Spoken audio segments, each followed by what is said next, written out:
पहलगाम दहशतवादी हल्ला, सरकारची ही झाली मोठी चूक। काश्मीरमधील पहलगाम येथे पर्यटकांवर झालेल्या दहशतवादी हल्ल्यानंतर सरकारने गुरुवारी संध्याकाळी संसद भवनात सर्वपक्षीय बैठक बोलावली होती। संरक्षण मंत्री राजनाथ सिंह यांच्या अध्यक्षतेखाली झालेल्या या बैठकीला केंद्रीय गृहमंत्री अमित शहा, लोकसभेतील विरोधी पक्षनेते राहुल गांधी, काँग्रेस अध्यक्ष मल्लिकार्जुन खरगे आणि इतर विरोधी पक्षांचे नेते उपस्थित होते।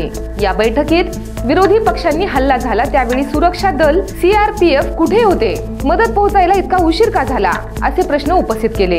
पहलगाम हल्ल्यात बचावलेल्या आणि गोळीबाराच्या हल्ल्यात थरार आपल्या डोळ्यांनी अनुभवलेल्या प्रत्यक्षदर्शींनी पर्यटकांनी दिलेल्या माहितीनुसार पहलगामच्या बैसरन खोऱ्यात गोळीबार करण्यात आला। त्यावेळी तिथे कोणतेही सुरक्षा रक्षक तैनात नव्हते। सुरक्षा रक्षक का तैनात नव्हते याची माहिती समोर आली आहे। या बैठकीत बोलताना अमित शहा यांनी पहलगाम मधील सुरक्षेमध्ये चूक झाल्याची कबुली दिली आहे। तसेच या प्रकरणी चौकशीचे आदेशही दिले आहेत। या बैठकीत घटना कशी घडली, नेमकी चूक कुठे झाली याबाबत चर्चा झाली। या बैठकीत झालेल्या चर्चेवेळी माहिती देताना सांगण्यात आले की हा मार्ग अमरनाथ यात्रा सुरू झाल्यानंतर जून महिन्यात उघडला जातो।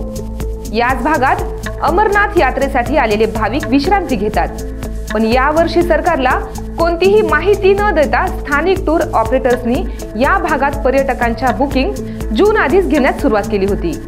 तो परिसर स्थानिक अधिकाऱ्यांनी विना सूचना पर्यटकांसाठी खुला केला।